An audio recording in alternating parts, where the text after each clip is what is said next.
ao anatin'izay any dia isy ny fiaonana eo amin'ny misitry ny angovo sy ny solika miaraka amin'ireo solitenany mpitatitra ho amin'ny rampitso fiaonana natao izay amaritana ny vidin'ny solika ity fiaonana ity raha nitsikaritra tokoa mantsy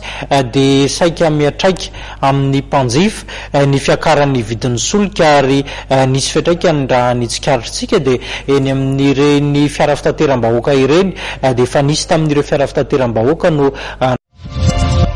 manoloana ny fitakiana ataon'ireo mpitatitra ny mpiaron'izy ny mpanjifa sy ny fikambanana manohitra ny fisontry ny vidim-piainana dia niantso fiaonana amin'ireo solitenan'ny mpitatitra ny ministry ny angovo sy ny akoranafo. Manasa ny solitenany ireo mpitatitra ny taxibia zany eny fa na ny mpitatitra entana koa aza ny solitenany mpanjifa sanatria tsy hoe andeha andao ifanasa vangy fa efa ifanazava sy fampiresaka ny amin'ny fipetraky ny raharaha eo amin'ny resaka viditsolika inona no mandrafitra ny viditsolika io nahoana io no ohatran'izao amin'izao fotoan'izao ary tsy ny mpanjifa ihany na ny mpivarotra solika ihany no voakasika izany ny hoe ireo ihany no anatiny fa misy karazan'olona maro sehatra maro samihafa no mandrafitra ny toekarena izay zavatra atao any amin'ny toerakafa any amin'ny sehatra hafa dia miatraika any amin'ny sehatra misy anao ka izay ny fampiresana dia rahampitso après-midi zany koa vonona ny andrayan'izy ireo ifampidinika ifampiresaka ny amin'izay viditsolika izay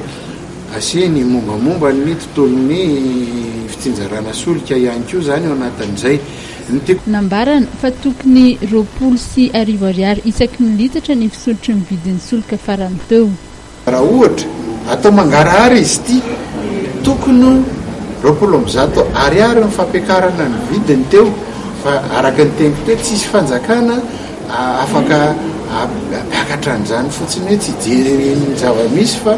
dia hoe satria vidiny fotsiny amin'izao io dia libre io dia alefa fa ny vidin'ny solika dia averika indray mandeha fa mbola administré ka raha ohatra zany isika milalao anatin'izay fotoana izay dia tsy maintsy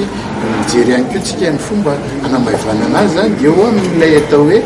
consommation responsable. Mbola misy elanelany 900 ariary ny vidin'ny solika eny amin'ny pitsinjara sy ny vidin'ny solika tena izy raha mifantatra raha toka 50 ariary isam-bolana ny fiapakarana dia 8 bolana vao tratra ny vidin'ny solika tena izy.